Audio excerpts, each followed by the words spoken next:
Gordon Goes Foreign.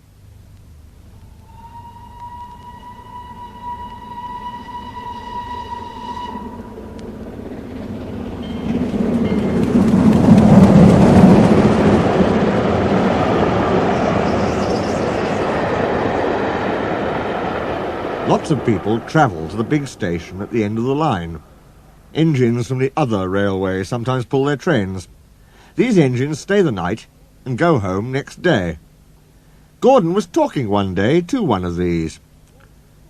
"When I was young and green," he said, "I remember going to London. Do you know the place? The station's called King's Cross." "King's Cross?" snorted the engine. "London's Euston. Everybody knows that." "Rubbish," said Duck. "London's Paddington." "I know. I worked there." They argued till they went to sleep. They argued when they woke up. They were still arguing when the other engine went away. "Stupid thing," said Gordon crossly. "I've no patience." "Stupid yourself," said Duck. "London's Paddington. Paddington, do you hear?" "Stop arguing," James broke in. "You make me tired. You're both agreed about something anyway." "What's that?" "London's not Euston," laughed James. "Now shut up." Gordon rolled away, still grumbling. "I'm sure it's King's Cross. I'll go and prove it." But that was easier said than done. London lay beyond the big station, at the other end of the line. Gordon had to stop there. Another engine then took his train. "If I didn't stop," he thought, "I could go to London." One day he ran right through the station. Another time he tried to start before the fireman could uncouple the coaches. He tried all sorts of tricks, but it was no good. His driver checked him every time. "Oh dear," he thought sadly, "I'll never get there." One day he pulled the express to the station as usual. His fireman uncoupled the coaches, and he ran on to his siding to wait till it was time to go home. The coaches waited and waited at the platform, but their engine didn't come. A porter ran across and spoke to Gordon's driver. "The inspector's on the platform. He wants to see you." The driver climbed down from the cab and walked over to the station. He came back in a few minutes looking excited. "Hello," said the fireman. "What's happened?" "The engine for the express turned over when it was coming out the yard. Nothing else can come in or out. They want us to take the train to London. I said we would if the Fat Controller agreed. They telephoned, and he said we could do it. How's that?"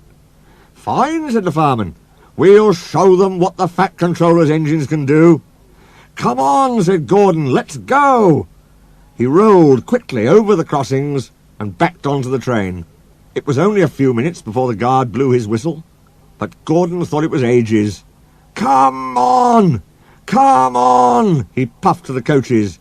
"Come on, come on, come on, come on, come on, come on, come on! We're going to town, we're going to town," sang the coaches. Slowly at first, then faster and faster. "We're going to town, we're going to town, we're going to town, we're going to town." Gordon found that London was a long way away. "Never mind," he said. "I like a good long run to stretch my wheels." But all the same, he was glad when London came in sight.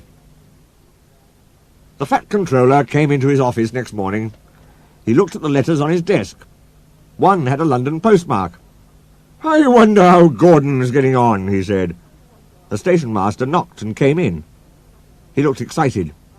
"Excuse me, sir, have you seen the news?" "Not yet, why?" "Oh, just look at this, sir." The Fat Controller took the newspaper. "Good gracious me," he said. "There's Gordon. Headlines, too. Famous engine at London station. Police called to control crowds." The Fat Controller read on, absorbed. Gordon returned next day. The Fat Controller spoke to his driver and fireman. "I see you had a good welcome in London." "We certainly did, sir. We signed autographs till our arms ached, and Gordon had his photograph taken from so many directions at once that he didn't know which way to look." "Good," smiled the Fat Controller. "I expect he enjoyed himself. Didn't you, Gordon?" No, sir, I didn't. Why ever not? London's all wrong, answered Gordon sadly. They've changed it. It isn't King's Cross any more. It's St. Pancras.